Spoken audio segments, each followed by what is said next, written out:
A very good morning to everyone who's joined us here today. Let's just wait for everyone to join in and then we shall begin.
A very good morning to those of you who just joined us. Let's wait for a couple of minutes before we have everyone on board and then we shall start.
Once again, hello everyone to those of us who have just joined in. I can see that there is some of you are writing that there is no audio. Just give it a couple of minutes, we'll begin.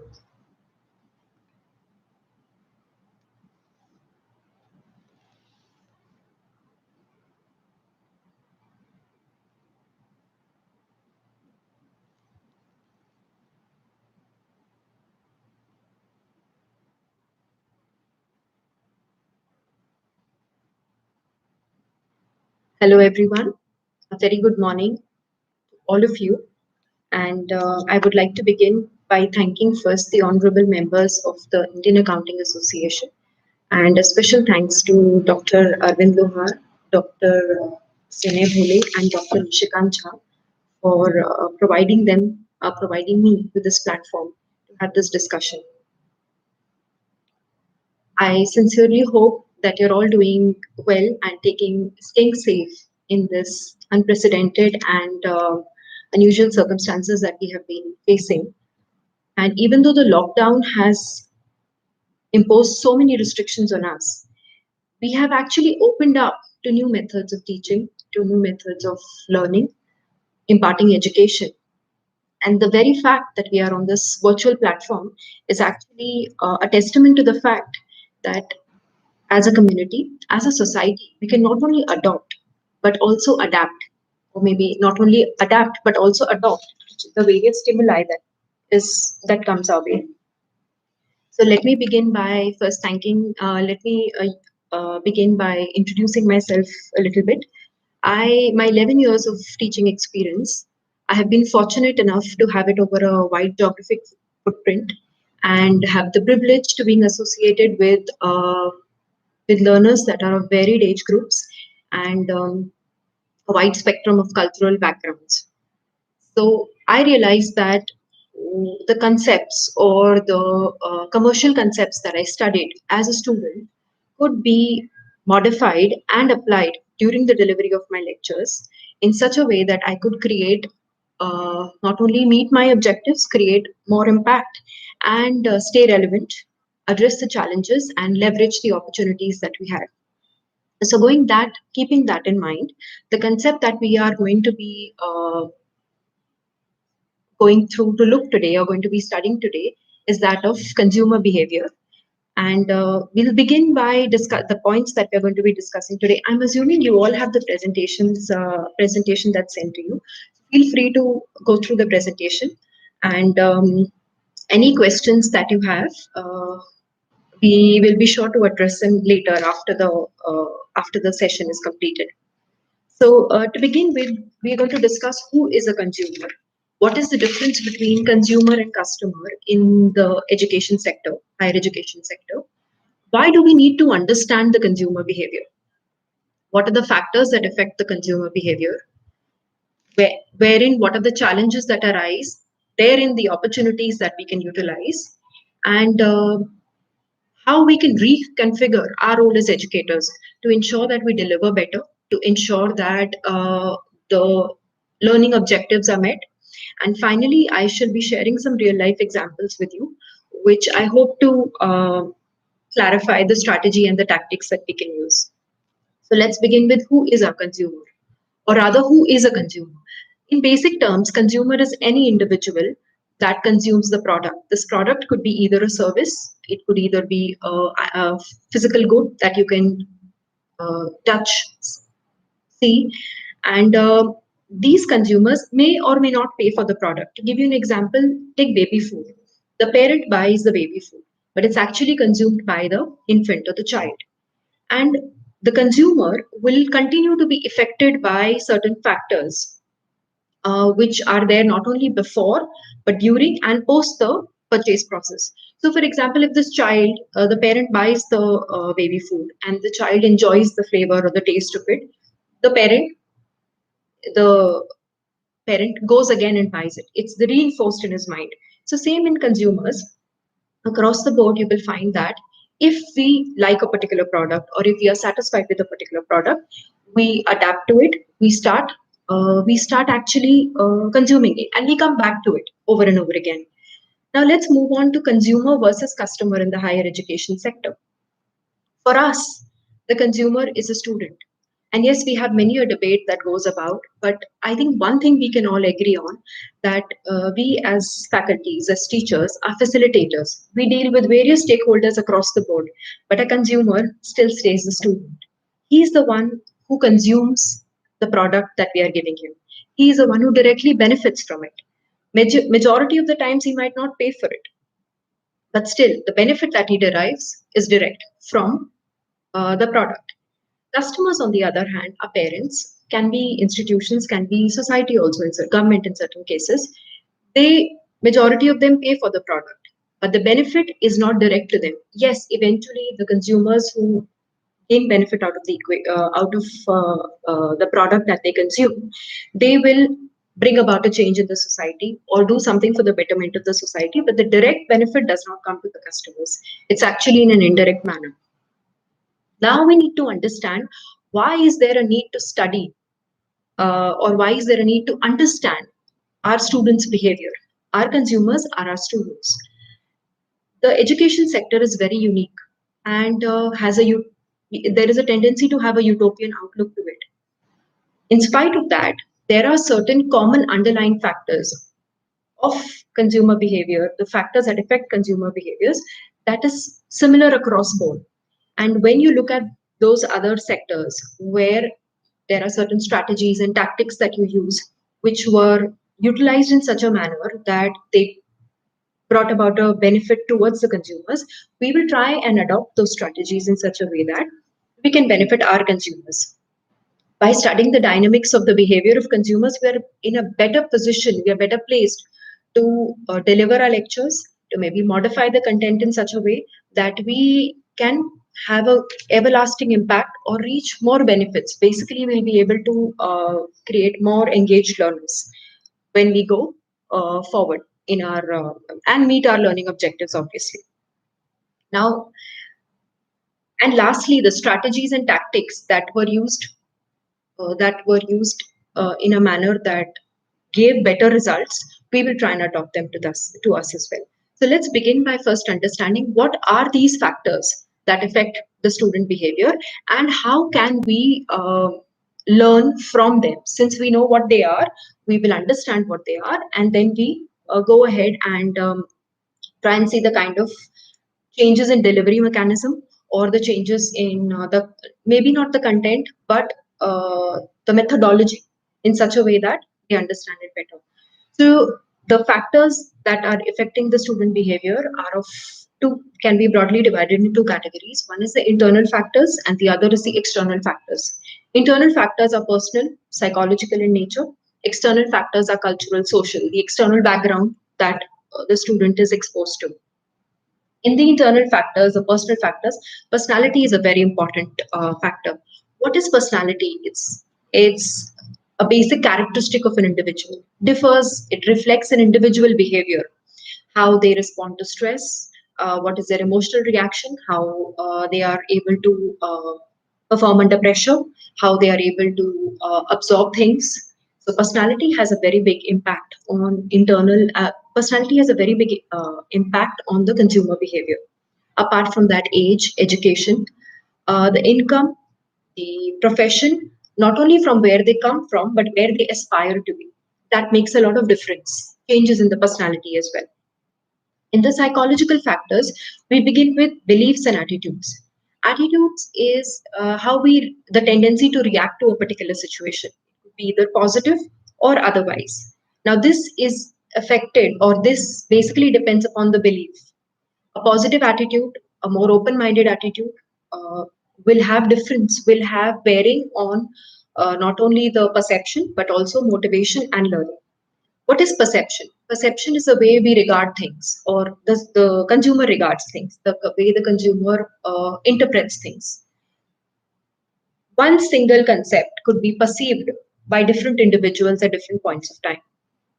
I'm sorry, one single concept could be perceived differently by two different individuals.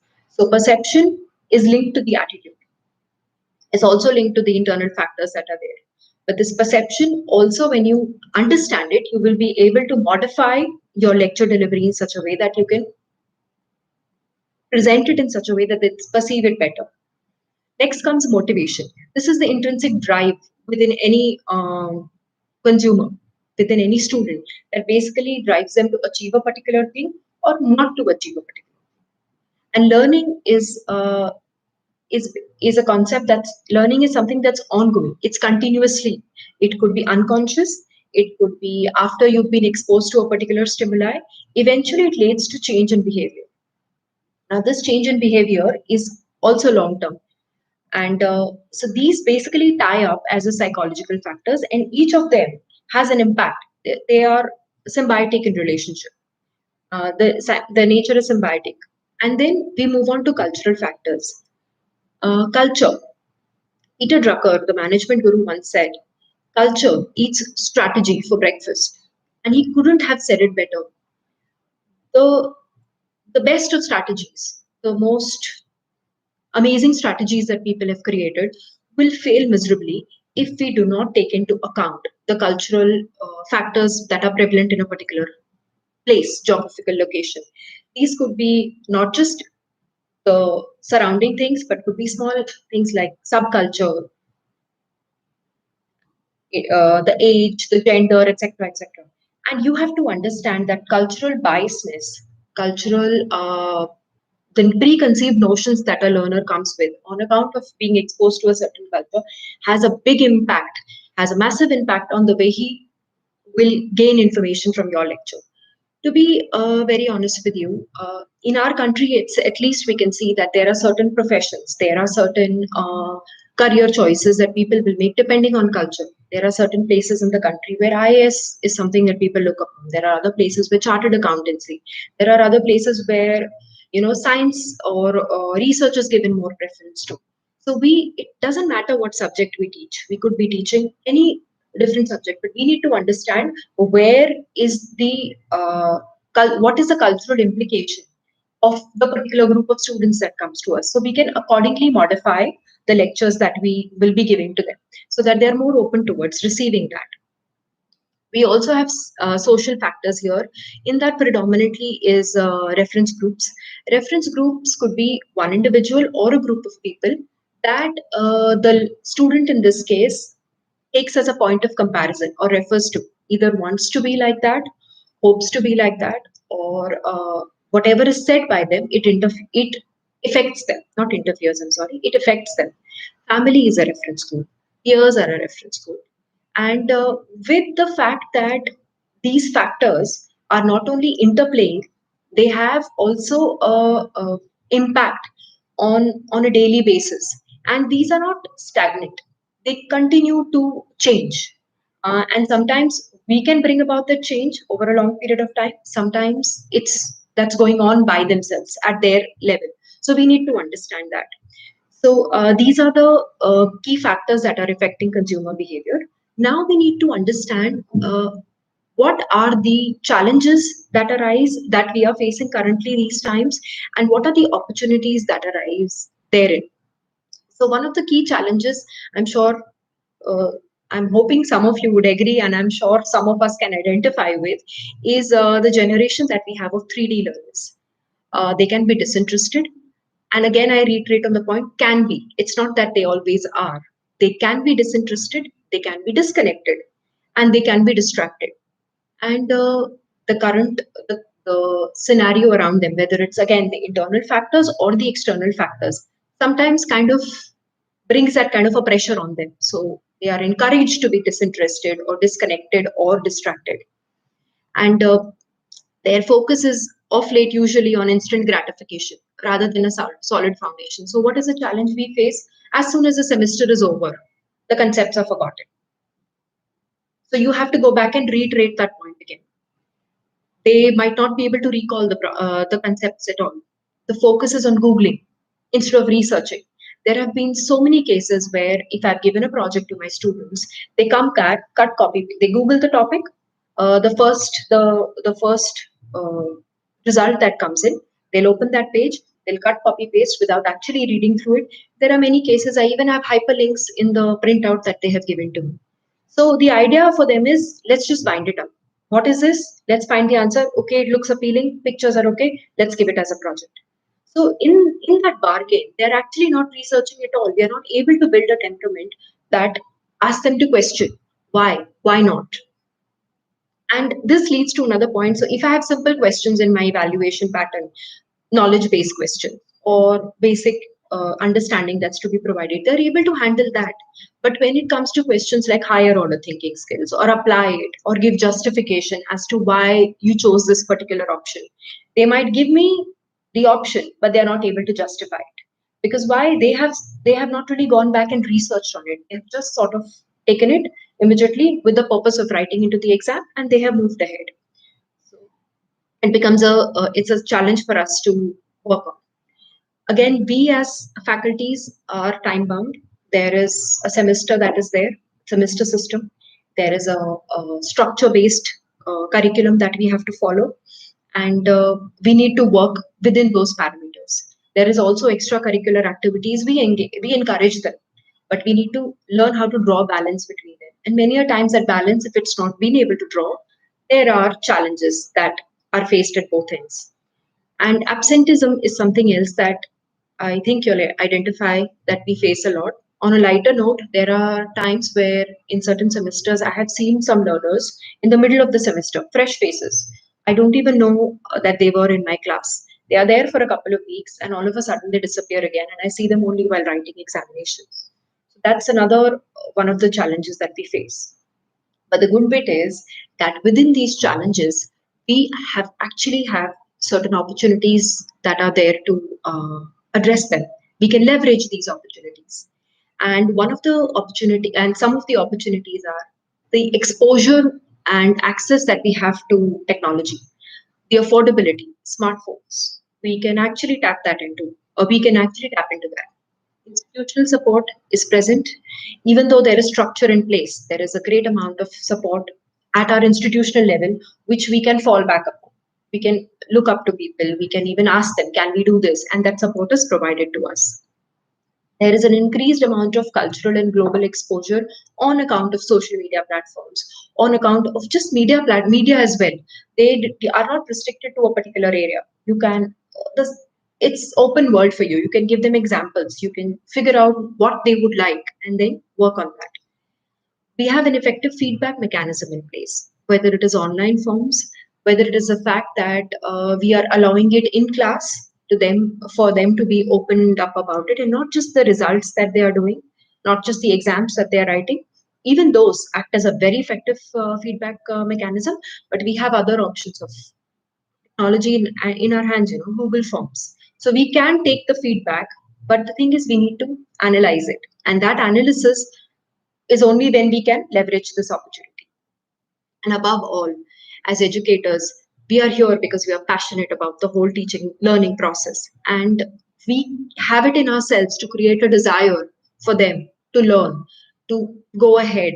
And we have it within us to be able to not only nurture them, but also encourage them to transform themselves. This transformation will not only help them, but also assist us in the bargain, brings about a better community in place. I saying this, we'll come on to the next slide, which is basically the essence of the entire session that we were going to have today. Is that how do we reconfigure our role as educators? How do we go from here? We know who our consumers are. We know what are the factors that affect them. We know what are the challenges that we have, and we absolutely have a handle on the opportunities that we can leverage on. So, how do we go from here? In this, we are going to be discussing certain strategies and tactics that we can implement to achieve certain results. Now, majority of them I have tried to do myself. Actually, not majority, most of them have tried to do myself, which has brought about certain changes in the receptivity of the lectures, in the delivery, not in the receptivity and also the understanding, meeting the learning objectives as we call it. To begin with, research. Take a step back. We know about our subject. We know about what is happening in the current scenario, but we need to look at it from the learner's point of view. What does he think of this? What is his background? What are the factors that motivate him? What are the factors that uh, are impacting him, external and internal both? we can find this information. Many a times it is available to us through the institution, the institutional support that was I was talking about, or plain simple. When you go to class, observe them, listen to them, pay attention to them, and as teachers, we do that, right? We have to be we have to be good listeners before we can actually assume that they're going to listen to us. So take a step back, study about them, research about them. What is the cross section of the class that you have? What are the likes and the dislikes? What are there? And again, semester we have a particular time frame that we have. But if a 50-minute lecture is there or a 100-minute lecture is there, take time in that. Attention span is limited, so make sure that that attention span does not waver. Involve them. And a trick here is normally, initially, I would ask my students in the class, introduce yourself. They don't like that at all. So now, not in the first years, but in the second years or the third years, I ask their friends to introduce them. So that actually gives you a truer picture. And the person who's probably embarrassed to speak about themselves is not that embarrassed to speak about the friend. So that helps. And place yourself in their shoes. Don't forget where we were, where we've come from, and how would we be reacting in that particular situation. So the result of that will be we are better placed, we are in a better position to understand them. So we modify or we take actions that will enable them to learn better. Regroup, refocus. Yes, the concepts are very important, but the delivery of concepts is very important too. Both these things are equally important. They are exposed to so much of stimuli and the attention span. I mean, let's just say I am watching something on a YouTube. I have an option of skip ad.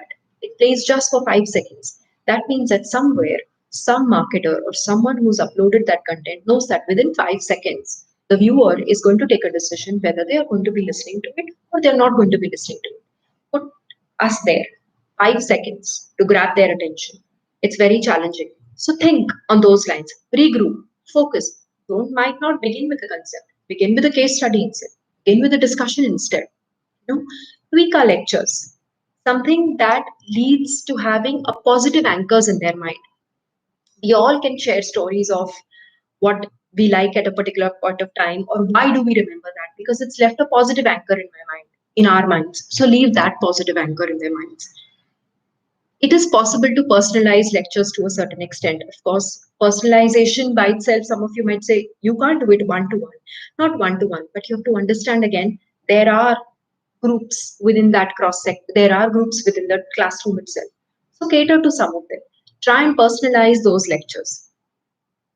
And this will result in having more engaged students. This will definitely ensure that when you speak, they are able to relate to certain scenarios, they are able to relate to some case studies, and then take it further.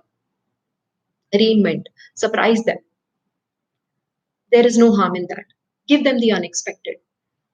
We had a session in class. I was supposed to speak to students about global warming. So I asked them, what is global warming? Majority of them replied, climate change. So I said, okay, then what is climate change? Global warming. So in our institution that we have been provided with good institutional support wherein we have a computer lab that's accessible to us. So I said, you know what, let's go to the comp lab. Let's research what it is. Rather than me telling you what it is, see this. And then they sat there. I gave them a minute, 15 minutes of time to go through it. And they realized, no, global warming is not the same as climate change. So let them encourage themselves to learn or give them something that is basically very surprising. It's not always necessary that you have to follow what everyone is doing. Change, encourage them. Go. You don't have to be on a podium at all points of time. Go sit with them for a change.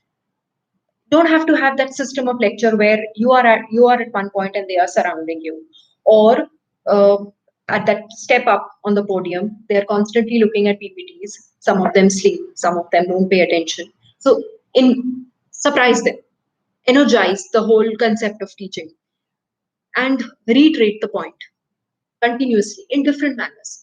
Like one size will not fit all. Some of our learners will be visuals, others will be they will learn by doing. Some of them are not able to sit still for that 50 minutes or 100 minutes duration, the lecture that we have. It's not possible. So keep changing it for them. Change the tempo. Change it in such a way that they are interested, and do not allow them to waver too much. So they staying, keep paying attention to you. And this will actually result in increased class participation and rise in attendance. You can also link it to your evaluation that we have. At least in our institution, we have the option to give them assignments. I'm sure we all do that. There is a certain percentage of marks where we can do that. Don't have to give them a written assignment. Think out of the box. Uh, we did this in our communication subject. I was expecting them to make a presentation. One is I gave a topic to them. The other is I said choose a movie that uh, has an impact on you, and then make a presentation on it. And that presentation should include these following points. Those of them who like to read books, do a book instead. Read a book. Come and discuss the book in the class. And you don't have to make a presentation always as a PPT presentation. Come and do a role play here. I'm fine with that. Barriers to communication. Don't come and give me a PPT. Come and show me in a play what are the various barriers to communication and how can you overcome them. So the sky is the limit here. We know what our subjects are. We can and re-energize them, or we can sort of refocus, reinvent how we want to evaluate and how we want to create an interest. Another thing, shake things up a bit. We all know about the IDA model: attention, interest, desire, and action. Take it a step further. Take the RES model. It says relevance, engagement, and success. Make it relevant for them. The concepts that we know are fantastic. The delivery that we have is the best that we can, but somehow it's not able to make it relevant to them. So make it relevant to them. Engage them.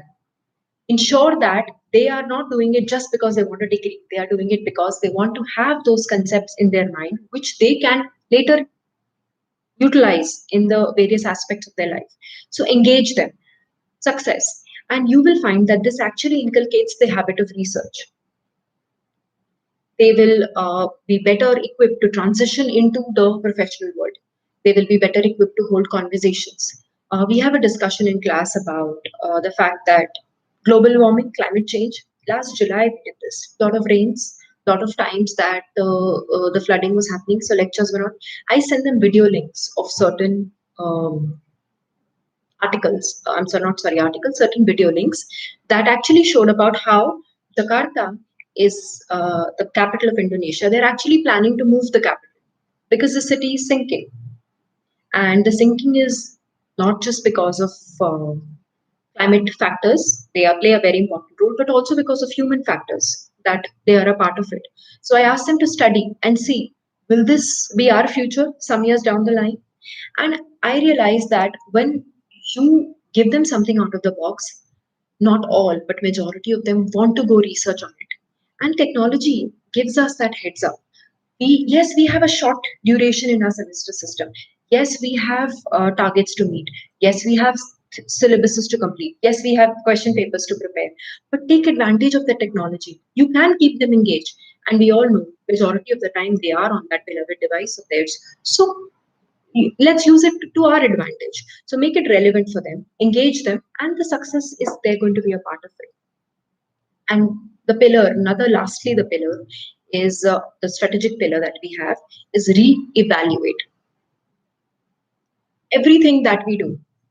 Any of these strategic pillars that we've used, whether we've researched, we have regrouped, we have reinvented, we have re-energized, re-evaluate them every step of the way. At our end, that continuous evaluation means that we can tweak it further to ensure that, okay, this didn't work, it's all right, let's try something else. This works, let's keep it in our mind, make sure, let's see if it works in the other classes as well. And like I said, consumer behavior, it's not essential that it'll work in one class, might work in the next class, might not work in the next semester, might not work in the next year. So we need to continuously re-evaluate ourselves.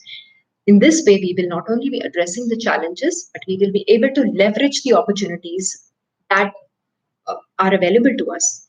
And at the end of the day, I think That is what uh, reconfiguring our role as educators is all about. Do not just do it once, keep at it, and it helps. Uh, I'd like to share some real life examples with you all before we wind up. I'm sorry. So, like I said, research the first step. In one of my classrooms, I had a certain percentage of South Korean students, and approximately about 10% of the students were South Koreans. And although very polite, very you know that they are listening to you in the class, but you could never get a feedback from them. You could not understand whether, even when you ask them, they're just looking at you and smiling. So I researched a little that how can I get them to involve. They are involved amongst their own group, but not involved so much as with the other surrounding with the other classroom. So when I spoke to them, when I researched a little more, I figured out that they were actually not very confident that when they spoke in the language, it's English, but whether we will be able to understand their accent or not. So whenever you gave them projects, they would prefer to give you an online. They would not want to come and discuss the project because they had this thing that maybe their accent would not be understood, or in certain cases, our accent is not understood by them. So I started sending them links. I started having a instead of doing a verbal thing, I told them, okay, come and present your project in a manner that is more comfortable to you. So then they had music attached to it. They had words coming up in their the clip that they made, but they didn't speak so much. Gradually, slowly, they started adapting to it. We understood them, they understood us, and then it kind of the gap was bridged. Again, semesters, the short months, 4 months that you have. So we need to work on that as well. Whenever I go to a classroom, I never start with this is what we are doing today. Start with a case study. I think many of us do that because we've realized that when we start teaching them the concept, when we start telling them, okay, today we are going to do this is the meaning of this, these are the examples of this, many a times they are listening to it, droning and saying, ma'am, question bank later. Yeah. So you're like, okay, try and pay attention. Ma'am, it's okay. Can you please give us the notes later or copy your notes or even better, send a snapshot these days? So start with a case study and ask them the questions. Don't give the concepts in the beginning. So when you give them the case study, let them come up with what are we going to do today. Make them understand the relevance of what they are studying. Our curriculum system is such that even if we are studying, let's say, media, I am teaching them certain subjects that could not be directly beneficial. He could be interested in photography. Ma'am, why should I study journalism? Or why should I study about politics? Or I want to get into the entertainment industry. I don't need to know about why I need to study accounts, or I don't need to know about why should I write better when I'm just going to go and act in front of the camera. We need to make them understand the relevance of what the subject is or what the topic is that we are teaching them, and don't come to it directly. There is always an alternative route to come to it, and that alternative route sometimes leads to better receptibility of the lectures that you have. Continuous revaluation of re-evaluation of whatever you're doing. So in a class the other day, we had to speak about investigative journalism. So there's this movie called Spotlight, and I thought it would be a very good example for them to see how investigative journalism is carried about. And we started the movie. Some 20 minutes into the movie, I realized that only few of them are actually paying attention. The others are getting distracted. And we know that, right? Either the phone is out or they're just whispering around it. So I just stopped the movie and said, let's discuss what we've seen so far. And then they worked with that better. They were not interested in that particular group. Same thing I tried in another class. That technology, the first measure worked well. They wanted to see the movie and then come up with discussion. But in this class, they didn't want to do it. So evaluate and on your feet quickly. You understand. We can see by their reactions whether that light bulb is lit up or they have gone back to their snooze world. The snooze has been hit up or the light bulb.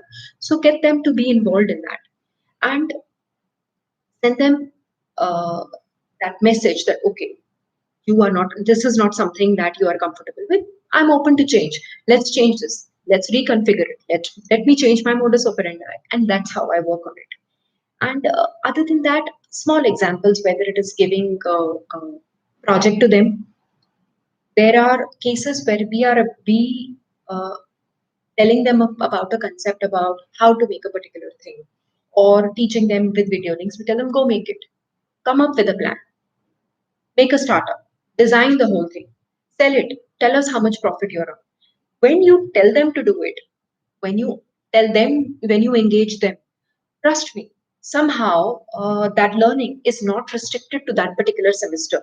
And when you come back to a certain point the next semester, if you are fortunate enough to teach them in the next semester, or if you are even some similar subjects, they do act as a base, you will realize that they're actually, they remember the concept because they have not done it to write in the exam. They have actually understood what the whole thing is all about. So, basically, at the end of the day, we have the knowledge that we have the consumer. We, before, in order to achieve the goals that we've been set by, whether it's the program outcome, the course outcome, or our personal the objectives that we've set for them, we need to understand that in order to uh, achieve those objectives, we need to understand what factors that are affecting the consumers. And those factors that are affecting our consumers or students, if we research about them, we are aware of them, we are able to deliver our lectures, change the delivery of lectures, change the content of the lectures in such a way that we appeal to them more, or the reinforcement of the concept or the recall of the concept is higher from their end. So, that's the experiences, and I'm hoping that you find the session informative. Any questions that we have, we will be going through the questions, and at any point of time, there are certain queries that you have, we will be addressing them. And another thing, many of us, there's one another thing people ask that some of, see, a cross section of the percentages of students is always going to be there. Who is going to be working diligently towards it? Other cross section will not.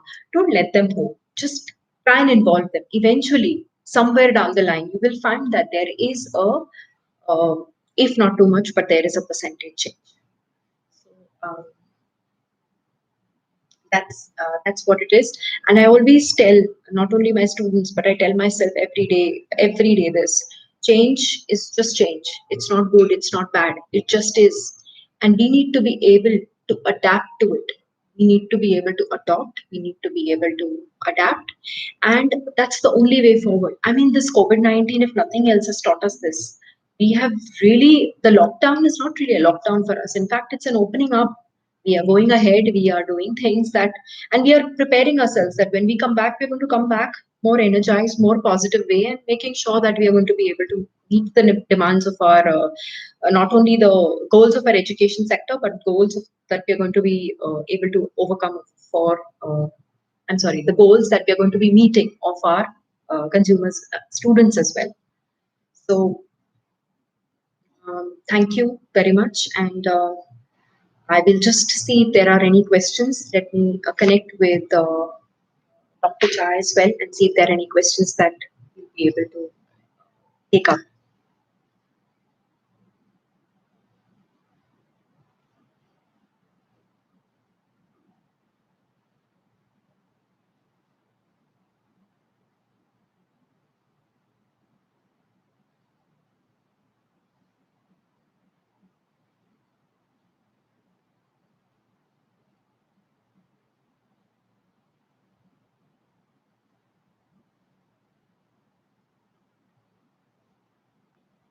I've just seen someone saying in there are certain challenges that you'll face in the rural areas.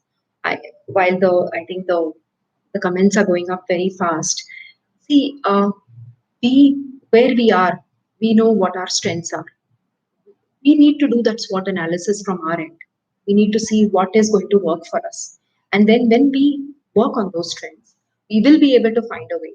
This situation worked for me. Something else will work for you. What may work, maybe work for me, might not work for you. So we need to work on those, we need to develop on those strengths.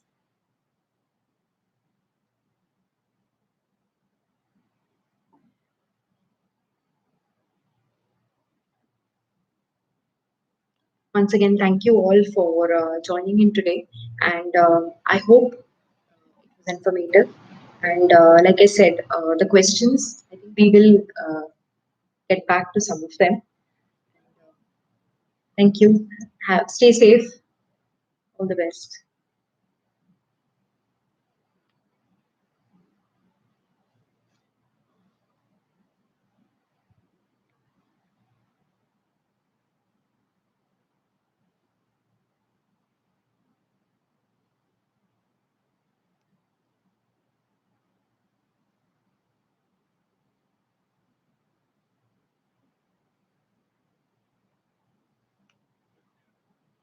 Hanji.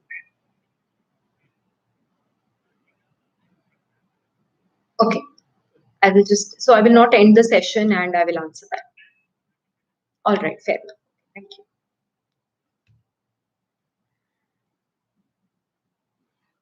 I have just been put up a question. They're asking that how can these techniques be used in practical subjects, especially for mathematics and accounting? We have a very good accounts team in our college as well, and they uh, always it's not possible to, let's say, how do you say, take them to field visits or something to show them that how it is working. Like in a media, I can take them to National Museum of Indian Cinema. I can take them to FTI and show them. Although there also theory is different, seeing it in practical is something different. So when it comes to practical subjects, how do you maintain their interest? You can actually give them a question, tell them to form a hypothetical case, take a case study, tell them to form a hypothetical case and see if these are the challenges. Now, one is just knowledge, just concept. The other is application of that concept. Tell them the relevance of it. Don't just stop at this is how you debit credit the entries. What leads you to this? What further? How further can you take that? What if the government brings about a change in a particular setup? How do you tackle to it? And not just at a company level, but at a personal level as well. How will you go about investing this, or how will you go about if this is, again, like I said, case study. Give them this is the basic. How will I utilize it? Like the language that we've learned in our school years, that language is just that. Those are the stepping stones. What we use of it, how we uh, make more interest out of it is how you can either write a essay out of it, you can create an advertisement jingle out of it, you can create a research paper journal out of it. So do not just stop at these are the concepts, tell them how can they be used, make them relevant, let them apply that knowledge in their lives, and then they'll feel okay, yeah, this makes sense to study this particular subject. Because even though I am going to be doing something else, accounts is something that I'll be needing to manage my affairs. So that's how you go about it. So I guess that's it for today. Thank you very much for joining in and all the best. Thanks. Bye bye.